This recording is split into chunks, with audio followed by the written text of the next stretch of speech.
اگر یہی باتیں وہ اپنی مترنم آواز سے میرے کانوں میں رس گھول جاتی۔ وہ جا چکی تھی۔ کتنے ارمان جاگ گئے تھے، کتنی حسرتیں بیدار ہو گئی تھیں، کتنی امنگیں تڑپ اٹھی تھی، خواہش انگڑائیاں لینے لگی تھی۔ اسی کے خیالوں میں سرتا پاؤں بھیگ چکا تھا کہ خرخر کی آواز مجھے خیالات کی دنیا سے واپس لے آئی۔ اس کی چھت پر ایک کالی بلی جس کی آنکھیں کسی انگارے کی مانند دہک رہی تھی، چھت کی منڈیر پر وہ آہستہ آہستہ چلتے ہوئے غرا رہی تھی۔ اس کی وہ انگارہ جیسی آنکھیں مجھ پر ہی مرکوز تھی، جیسے میں اس کا اصلی دشمن ہوں اور وہ مجھے ختم کر دینا چاہتی ہے۔ ایک خوف سا میرے رگوں پہ میں دوڑتا چلا گیا۔ چلتے چلتے اچانک سے وہ بلی ٹھہر گئی، پچھلے پاؤں پھیلا کر اگلے پاؤں پر کھڑی ہوئی۔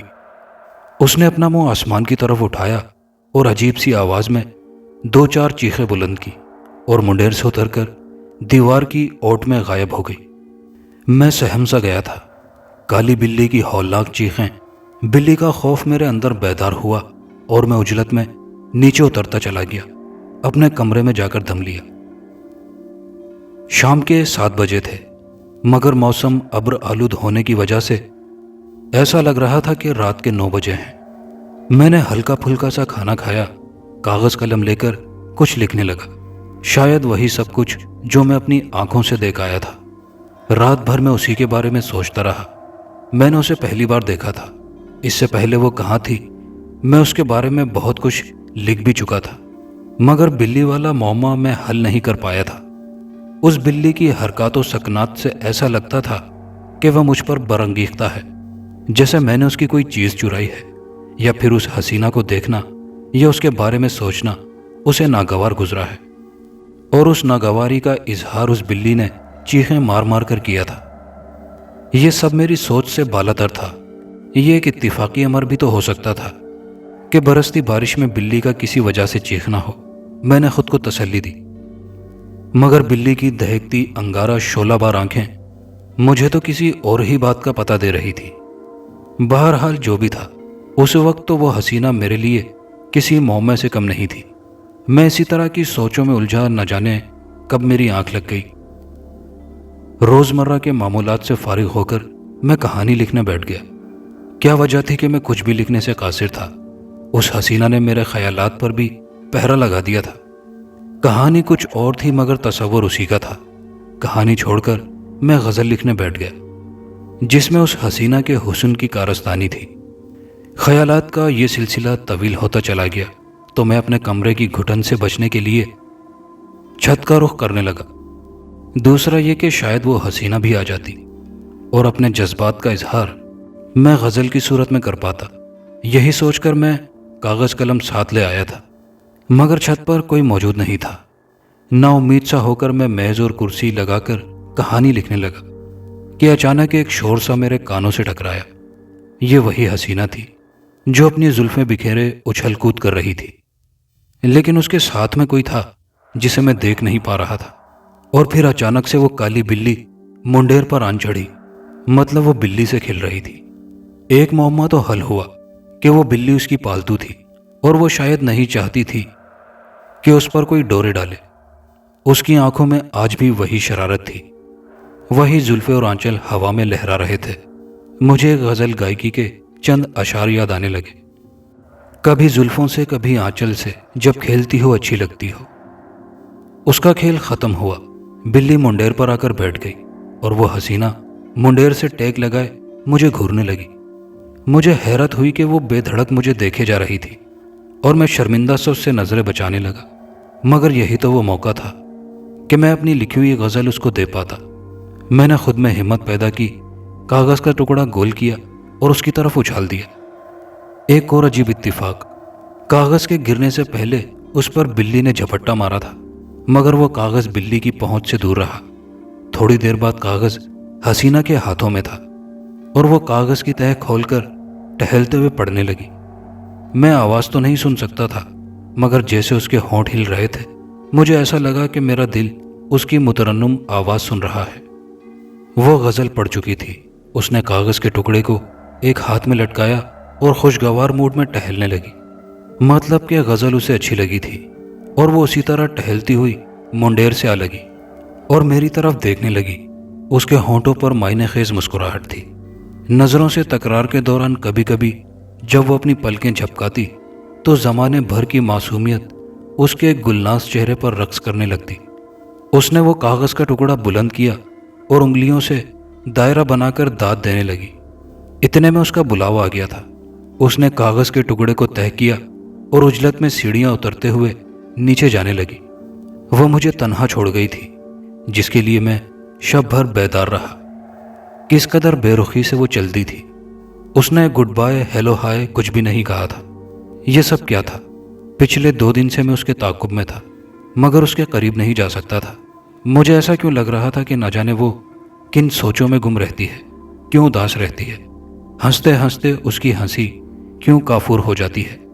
میں مایوس سا منڈیر سے ٹیک لگائے کھڑا رہا کہ چند ہیولوں کی شکل مجھے ان کی چھت پر نظر آئی۔ وہ کیا تھے اور کون تھے؟ وہ کالی بلی بھی گویا ان کی کارندہ تھی، جو ان کی ترغیب پر اس حسینہ کے گرد رہتی تھی، کیونکہ وہ اس بلی کو بریفنگ دے رہے تھے اور مجھ پر تو ان کی خاص نظر تھی۔ جب تک میں چھت پر رہا وہ بھی موجود رہے۔ ان سب کی جانکاری مجھے اس حسینہ سے ہی مل سکتی تھی، اور تو میرے پاس کوئی سراغ نسا نہیں تھا۔ شام کے دھندل کے چھٹنے لگے تھے، دن بیت گیا تھا اور ایک تاریک رات ہر سو پھیل چکی تھی۔ ہر کام سے میرا دل اکتا گیا تھا۔ میرے شب و روز پر وہ حسینہ طاری تھی۔ نہ جانے اس میں ایسا کیا تھا کہ میں اپنے معمولات چھوڑ چھاڑ کر اسی کے بارے میں سوچنے لگ جاتا۔ میں ایک بار پھر اپنے بند کمرے کی ہولناکی سے خفا ہو کر تازہ ہوا کھانے چھت پر موجود تھا۔ ستارے روشن تھے اور جگمگا رہے تھے۔ ایک پرسکون خاموشی ہر طرف بکھری پڑی تھی، اور اس خاموشی میں چھت پر ٹہلنا مجھے اچھا لگنے لگا۔ خوشگوار ٹھنڈی ہوائیں میرے من کو بہلانے لگی کہ اچانک ایک مسحور کن خوشبو ہوا کے جھونکے کے ساتھ میرے وجود میں سرایت کر گئی۔ میں ٹھٹک کر رک گیا اور خوشبو کی سمت کا اندازہ کرنے لگا۔ مجھے اندازہ ہوا کہ یہ خوشبو اسی حسینہ کی چھت سے پھوٹ رہی تھی۔ دوسرا خیال یہ کہ کیا وہ حسینہ اس وقت چھت پر موجود تھی؟ میں آنکھیں پھاڑ پھاڑ کر اس حسینہ کا وجود تراشنے لگا، مگر چھت پر تو کوئی بھی نہیں تھا۔ میں مایوس سا ہو کر چھت پر موجود چارپائی پر لیٹ کر تارے گننے لگا۔ تارے گنتے گنتے میری آنکھیں چندھیانے لگی اور نیند نے مجھے اپنی گرفت میں لے لیا۔ شاید کہ میں تھوڑی ہی دیر سویا تھا کہ سریلی آواز سن کر میری آنکھ کھل گئی۔ خوشبو ابھی بھی گرد و نواح کا طواف کر رہی تھی، بلکہ پہلے سے زیادہ تھی۔ میں ایسے ہی نیند کے نشے میں مست لیٹا رہا۔ میں نے اپنے ارد گرد نظر دوڑائی، کوئی بھی نہیں تھا۔ مگر یہ آواز کیسی؟ یہی سوچ کر میں اٹھ کھڑا ہوا اور اس حسینہ کی چھت کو بغور دیکھنے لگا۔ مجھے حیرت کا ایک شدید جھٹکا لگا۔ چھت کی منڈیر پر چاروں طرف موم بتیاں روشن تھیں، جیسے کسی کی سالگرہ کا سما ہو، اور حیران کن بات یہ کہ چھت کے چاروں کونوں پر 4 ہیولے کسی محافظ کی مانند چوکس کھڑے تھے۔ میں چھت کی منڈیر سے لگ کر یہ سب منظر دیکھنے لگا کہ کیا ماجرا ہے۔ ماجرا تو انتہائی سنگین ہی تھا۔ میں نے دیکھا کہ ایک ہوائی تخت جس پر ایک سجیلا جوان بیٹھا اپنی جوانی کے نشے میں مست لگتا تھا، اترنے لگا تھا۔ تخت پر وہ اکیلا ہی بیٹھا تھا۔ چھت پر اتنے زیادہ لوگ نہیں تھے، وہ حسینہ بھی نہیں تھی، مگر یہ کون لوگ تھے؟ میری سمجھ سے بالاتر سب کچھ چل رہا تھا۔ پایلوں کی چھن چھن نے مزید مجھے بیدار کیا اور کسی کی آمد کی اطلاع دی۔ میری نظر سیڑھیوں کی طرف سے ابھرنے والے راستے کی طرف اٹک گئی۔ وہ حسینہ اپنی تمام تر شادابیوں میں ڈوبی سیڑھیاں چڑھ رہی تھی، مگر وہ اکیلی نہیں۔ 2 کنیزیں اس کے دائیں بائیں پہلو میں موجود تھی اور ایک کنیز اس کے پیچھے۔ عجیب منظر تھا کہ اس کنیز نے چاندی کی تشتری ہاتھوں میں تھام رکھی تھی اور اس تشتری میں حسینہ کے بال رکھے تھے۔ وہ سب اس سجیلے جوان کے سامنے آن کھڑی ہوئی۔ سب نے اپنے سر جھکائے۔ اس جوان نے بھی اپنا سر ہلا کر گویا انہیں اجازت دی کہ کارروائی شروع کی جائے۔ وہ کیا کرنے والے تھے مجھے کچھ پتہ نہیں تھا۔ میں تو انہماک سے وہ سب دیکھنے لگا۔ وہ پیچھے ہٹنے لگی اور تخت سے تھوڑے فاصلے پر آ کر ٹھہر گئی۔ اس حسینہ نے رخ میری طرف کیا۔ اس پر نظر پڑتے ہی میرے دل کی دھڑکنیں بے ترتیب سی ہو گئیں۔ کیا یہ وہی حسینہ تھی جسے میں روز دیکھتا تھا؟ بدن پر باریک سا لباس زیب تن کیے ہوئے وہ قاتل نظروں سے مجھے گھور رہی تھی۔ اور مجھے یہ بھی لگ رہا تھا کہ وہ اندھیرے میں مجھے نہیں دیکھ سکتی۔ اس کے سامنے ایک بیسن یعنی ٹب پڑا تھا اور میرے خیال میں پانی سے بھرا پڑا تھا، اور اس پانی کی سطح پر گلاب کی پنکھڑیاں بکھری پڑی تھی۔ کنیزوں نے اسے اشارہ کیا۔ اشارہ پاتے ہی وہ اس ٹب میں اتر گئی اور اس کا چاندی جیسا شفاف بدن اس پانی میں ڈوب گیا۔ اس کی سیاہ زلفیں پانی کی سطح پر تیرنے لگیں۔ میری آنکھوں نے ایسا حسین منظر نہیں دیکھا تھا۔ وہ کنیزیں ہاتھوں میں مگ لیے ٹب کا پانی اس حسینہ کے اوپر انڈیلنے لگی۔ وہ پانی نہیں، شاید کچھ اور ہی تھا، شاید عرق گلاب تھا۔ کافی دیر تک وہ اسی طرح حسینہ کو نہلاتی رہی۔ عمل ختم ہوا تو انہوں نے حسینہ کو باہر آنے کا اشارہ کیا۔ وہ حسینہ اٹھ کھڑی ہوئی۔ میرے جذبات کو بہکانے کے لیے ایک اور منظر میرا منتظر تھا۔ وہ باریک سے کپڑے اس کے بدن سے چمٹ گئے تھے، اس کے جسم کے خد و خال ابھر کر نمایاں ہوئے تھے۔ یہ تمام مناظر میرے جذبات میں شعلہ انگیزی برپا کر رہے تھے۔ اس کی زلفوں سے بہتا پانی چھن چھن کر نیچے گرنے لگا۔ ملائم ہاتھ، خم زلف، ادائے نین اور ہونٹ، قتل باقی ہے، اوزار تو سب پورے ہیں۔ یہ شعر اس صورتحال کے مطابق مجھ پر بالکل صادق آ رہا تھا۔ ایک کنیز آگے بڑھی اور پھر ایک طباق میں اس کی زلفوں کو تھام لیا اور اسی حالت میں لے کر تخت کے قریب آ گئی۔ نوجوان نے حسینہ کو تخت پر بیٹھنے کا اشارہ کیا۔ وہ حسینہ تخت پر بیٹھ گئی۔ اتنے میں ایک اور کنیز کچھ ریشمی سے رومال لے کر آن وارد ہوئی تھی اور ریشمی رومالوں سے حسینہ کے بدن پر موجود پانی کے قطرے صاف کرنے لگی۔ اس عمل کے بعد انہوں نے ایک بڑے کپڑے میں حسینہ کی زلفوں کو گوندھ کر قید کر دیا اور کچھ ہی دیر بعد کھول دیا۔ پانی سے سمٹی زلفیں کھل کر بکھر گئیں۔ اس نوجوان نے زلفوں کو چھوا اور زلفوں کی خوشبو اپنے اندر سمونے لگا، اور ساتھ میں وہ کچھ کہہ بھی رہا تھا جسے میں سن نہیں سکتا تھا، جیسے کہہ رہا ہو، بے چین سے دل کو راحت سے مل جائے گی، لب و رخسار سے کھیلنے دو، زلفیں بکھر جانے دو۔ وہ کتنی ہی دیر اس حسینہ کی زلفوں سے کھیلتا رہا اور میرا دل مچلتا رہا۔ اس کا کھیل ختم ہوا۔ اس نے حسینہ کو اٹھنے کا اشارہ کیا۔ حسینہ ایک ادا سے سامنے آ کھڑی ہوئی۔ موم بتیاں بجھنے لگیں۔ محافظ کارندے غائب ہو گئے۔ کنیزیں سیڑھیاں اترنے لگی۔ تخت جس طرف سے آیا تھا اڑتا ہوا واپس چلا گیا۔ سارا منظر ہی آنکھوں کے سامنے سے اوجھل ہو گیا تھا۔ وہ حسینہ تنہا چھت پر کھڑی رہ گئی۔ ایک اداسی سی اس حسینہ کے چہرے پر رقصاں تھی جسے میں اندھیرے میں بھی محسوس کر سکتا تھا۔ اس سارے واقعے سے ایک بات کا اشارہ تو مجھے ملا تھا کہ زلفوں کا کھیل ہے، اور حقیقت کیا ہے یہ سب وہ حسینہ ہی بتلا سکتی تھی۔ میں تنہا کھڑا اس حسینہ کی بے بسی دیکھ رہا تھا۔ دل نے چاہا کہ میں کود کر اس کی چھت پر چلا جاؤں، مگر اس وقت یہ سب مناسب نہیں تھا۔ ان حالات میں اور رات کی اس تاریکی میں اس حسینہ سے نہیں مل سکتا تھا، مگر کل اس سے ضرور ملاقات ہوگی۔ یہی سوچ کر میں سیڑھیاں اترنے لگا اور اس حسینہ کو تاروں کے بیچ تنہا چھوڑ دیا۔ دوسرے دن میں اس حسینہ کی آمد سے پہلے ہی چھت پر موجود تھا۔ رات والے واقعے نے مجھے انتہائی حیرت میں ڈال دیا تھا۔ ایک ناقابل یقین بات تھی، دوسری دنیا کی مخلوق رات بھر کیف و سرور کی محفل مستی میں مست رہی، اور ہم انسان غفلت کی نیند سوتے رہے۔ مجھے انسانیت غافل نظر آنے لگی۔ اگر اس میں اس حسینہ کا دوش نہیں تو سراسر ہماری غلطی ہے۔ ہمیں ان کا مقابلہ کرنا چاہیے۔ میں اس حسینہ کی چھت پر منڈیر سے ٹیک لگائے کھڑا تھا۔ مجھے اس کا انتظار تھا جو کہ ابھی تک نہیں آئی تھی۔ میں آج کچھ سوچ کر اس حسینہ کی چھت پر آن دھمکا تھا۔ مجھے اس سے ملنا تھا، کچھ باتیں کرنی تھی، کچھ پوچھنا تھا۔ رات والا منظر میں بھولا نہیں تھا۔ مجھے جانکاری حاصل کرنی تھی کہ وہ سب کیا ہوا تھا۔ اور پھر مجھے کسی کے اوپر چڑھنے کی آواز سنائی دی۔ مجھے پختہ یقین تھا کہ وہی ہو گیا۔ میں دوسری طرف پیٹ کر کے غافل سا کھڑا رہا تاکہ اس حسینہ کو ایسا لگے کہ میں اس کی آمد سے بے خبر ہوں۔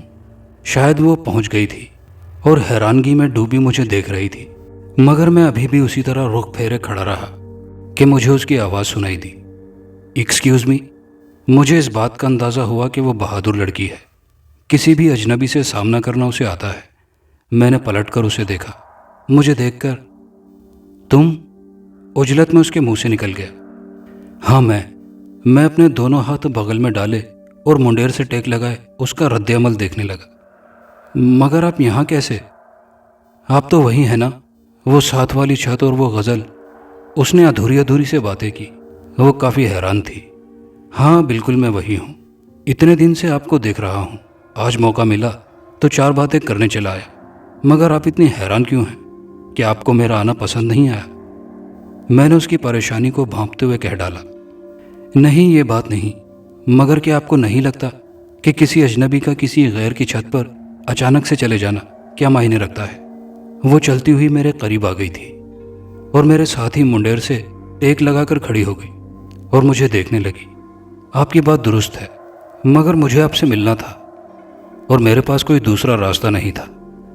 میں نے اپنی صفائی پیش کی۔ اوکے، اب آ ہی گئے ہو تو آؤ بیٹھ کر باتیں کرتے ہیں۔ اس نے بے خوف ہو کر یہ بات کہہ ڈالی تھی اور مجھے لے کر سامنے بچھے کارپیٹ نما قالین کی طرف بڑھ گئی۔ مجھے بیٹھنے کا اشارہ کیا اور وہ خود بھی بڑے سلیقے سے 2 زانوں ہو کر بیٹھ گئی۔ ہاں اب بتائیں، آپ کس لیے ہم سے ملنا چاہتے تھے؟ اور مجھے دیکھنے لگی۔ میں کچھ دیر خاموش رہا اور کچھ سوچ کر میں نے بات کا آغاز کیا۔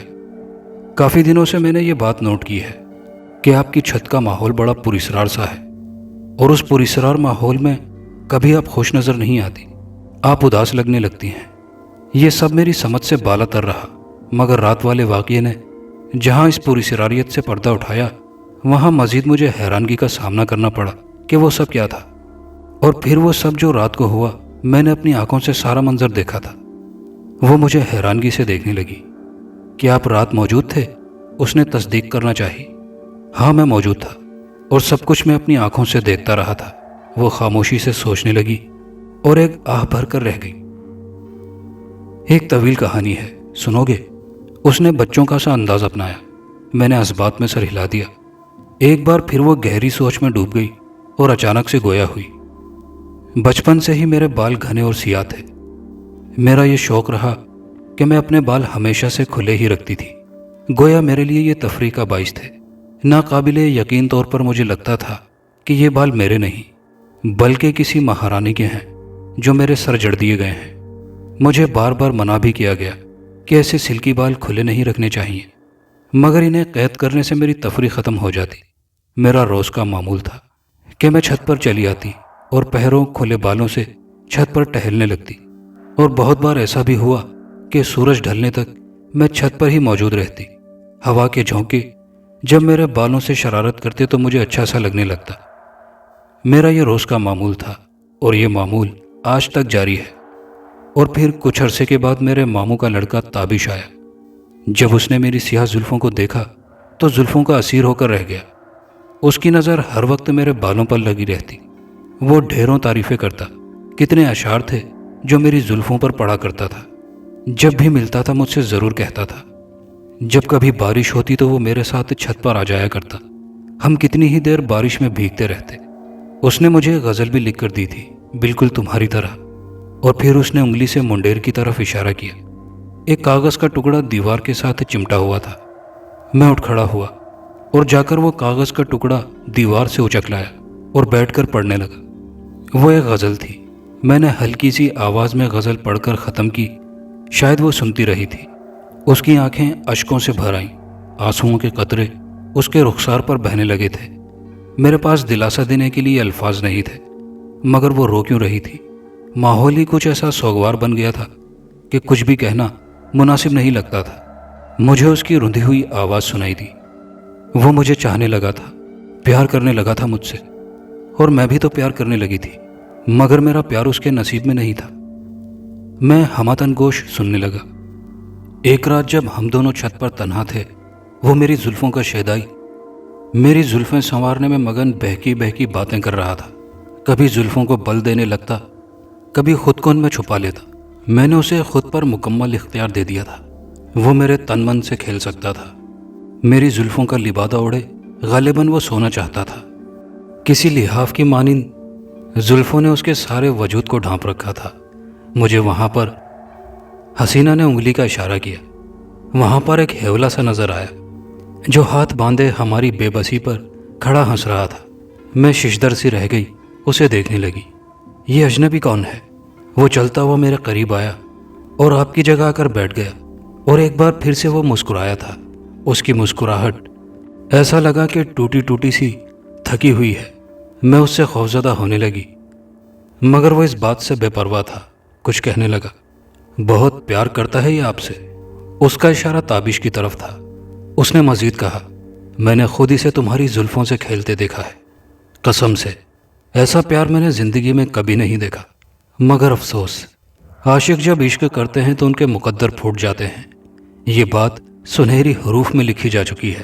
وہ بولتا جا رہا تھا اور تابش میری زلفوں کے سائے میں بے حس و حرکت پڑا تھا، شاید گہری نیند سویا تھا۔ لیکن معاملہ اس کے برعکس تھا، وہ ہمیشہ کے لیے سو چکا تھا۔ میں اس کی بات سننے لگی۔ وہ کہہ رہا تھا، تمہاری خوبصورت زلفوں نے اس کی جان لے لی۔ یہ اس نے کیا کہہ دیا تھا؟ اس کی بات سن کر میں من میں مسکرائی تھی اور اسے پاگل قرار دے دیا، مگر اس کی بات ابھی نامکمل تھی۔ وہ لوگ ایسا ہی کرتے ہیں، خوبصورت چیزوں کے شیدائی ہیں، اپنی دنیا کو حسین بنانے کے لیے وہ یہ کام کرتے ہیں۔ اور تابش کی غلطی یہی تھی کہ ان کی یہ محبوب چیز سے کھیلنے لگا تھا اور وہ اس کی جان سے کھیلنے لگے۔ وہ اٹھ کر کھڑا ہوا اور جس طرف سے آیا تھا اسی طرف کو چل دیا اور چلتے چلتے سامنے سے اوجھل ہو گیا۔ ایک خوف سا مجھے دامن گیر ہوا۔ میں اس کی باتوں کو جھٹلانے لگی۔ میں نے اپنی زلفیں سمیٹی اور کھڑی ہو گئی۔ تابش اسی طرح بے حس و حرکت رہا۔ میں اس کے قریب بیٹھ کر اس کو جھنجھوڑنے لگی، تابش تابش، مگر تابش تو بہت گہری نیند سویا تھا۔ میں نے چیخ کر اس کا نام پکارا، مگر کچھ اثر نہیں ہوا۔ میں نے اس کی دل کی دھڑکنوں کو ٹٹولا، مگر کچھ اثر نہیں ہوا۔ پھر میں اس کی نبض ٹٹولنے لگی، کہیں بھی زندگی کے آثار موجود نہیں تھے۔ میرا سر چکرانے لگا، میں پاگل سی ہونے لگی۔ اس اجنبی کی ساری باتیں یاد آنے لگی۔ جو ان کی محبوب چیز کو چھیڑتا ہے وہ اس کی جان نکال لیتے ہیں۔ سچ کہا تھا اس نے، میرا تابش مر چکا تھا، میری محبت مجھ سے چھین لی گئی تھی، مجھے تنہا کر دیا گیا تھا۔ ایک زوردار چیخ میرے منہ سے نکل گئی اور میں بے ہوش ہو کر تابش پر گر پڑی۔ بارش میں ہم دونوں ہی بے بس تھے۔ اس نے تعویذ نما ڈبیا اتاری اور مجھے تھما دی۔ میں نے اسے کھولا، ایک کاغذ کی چیٹ اس کے اندر سے برآمد ہوئی۔ اسے کھولا تو اس پر شعر لکھا ہوا تھا اور نیچے ایک نام تھا، سائم۔ اس حسینہ نے کہنا شروع کیا، یہ چیٹ مجھے میری چھت سے ملی تھی۔ سائم لڑکا ہمارے پڑوس میں نیا آیا تھا۔ پھر ایک دن ایسا ہوا، سخت برسات میں گھر سے باہر نکل پڑی۔ میرا یہ شوق تھا بارش میں بھیگنا۔ اپنے اس شوق کی تکمیل کے لیے جب کبھی بارش میں ہوتی تو میں گلی چھت پر نکل پڑتی۔ شاید یہ زلفوں کی وجہ سے تھا کہ بھیگی ہوئی زلفیں مجھے لطف دیتی تھی۔ میں گرد و نواح سے بے خبر بارش میں بھیگ رہی تھی۔ مجھے کیا پتا تھا کہ کوئی مجھے دیکھ رہا ہے۔ اچانک سے وہ سامنے آ گیا اور میرے اوسان خطا ہو گئے۔ وہ مجھے ٹکٹکی باندھے دیکھنے لگا۔ وہ مجھے کم میری زلفوں میں زیادہ کھویا تھا۔ شاید اسے بھی بارش میں بھیگنے کا شوق ہو۔ میں کبھی اسے ہم کلام نہیں ہوئی تھی۔ وہ میرے قریب آیا اور میرے اطراف میں گھوم کر میرا طواف کرنے لگا اور میری زلفوں کے پاس آ کر ٹھہر گیا۔ اتنی گھنی اور سیاہ زلفیں باخدا زندگی میں نے نہیں دیکھی۔ وہ بولا۔ اس نے بے خوف سا ہو کر میری زلفوں کو چھوا۔ اس کو انجام سے بچانے کے لیے میں نے پلٹا کھایا، مگر انجام میں وہ پھنستا چلا گیا۔ میری بھیگی زلفیں اس کے چہرے سے چمٹ گئی اور وہ مدہوش ہو کر رہ گیا۔ جنون کی اس کیفیت میں اس نے بڑی پیاری بات کہہ ڈالی تھی، کچھ دیر یوں ہی زلفیں پریشانہ سنبھالو، میں دیکھ لوں تو کیا فرق ہے شام و سحر میں۔ بھلا اسے انجام کی کیا خبر تھی؟ یہ تو میں ہی جانتی تھی کہ اس کے ساتھ کیا ہونے والا ہے۔ اس سے پہلے کہ وہ بھی میری زلفوں کا نشانہ بن جاتا، میں وہاں سے بھاگ کھڑی ہوئی۔ اپنے دروازے سے پلٹ کر میں نے اسے دیکھا، وہ مدہوشی میں ہی کھڑا تھا۔ شاید میری موجودگی کا احساس ابھی بھی اس کے اندر باقی تھا۔ میں نے ایک آخری حسرت بھری نظر اس پر ڈالی اور دروازہ بند کر دیا۔ مجھے یہ سوچ دامن گیر تھی کہ شاید وہ کل صبح کا سورج نہیں دیکھ پائے گا، مگر مجھے حیرت ہوئی کہ تابش اور آپ کی طرح وہ بھی ایک کاغذ کا ٹکڑا لیے چھت پر میری آمد کا منتظر تھا، اور میں جیسے ہی چھت پر پہنچی اس نے وہ کاغذ کا ٹکڑا میری طرف اچھال دیا۔ حسینہ کی انگلی کا اشارہ میرے پیچھے دیوار کی سمت تھا اور ایک کاغذ منڈیر کے ساتھ ایک چسپاں تھا۔ میں وہ اتار لایا اور پڑھنے لگا۔ اس میں بہت خوبصورت اشعار لکھے ہوئے تھے۔ اس کاغذ میں لکھی مایا ناز غزل پڑھ کر مجھ پر ایک سکتہ طاری ہو گیا۔ میں نے بار بار اسے دہرایا۔ مجھے حسینہ کی آواز سنائی دی۔ دوسرے دن ہی تابش کی طرح سائم بھی مجھے چھوڑ کر چلا گیا۔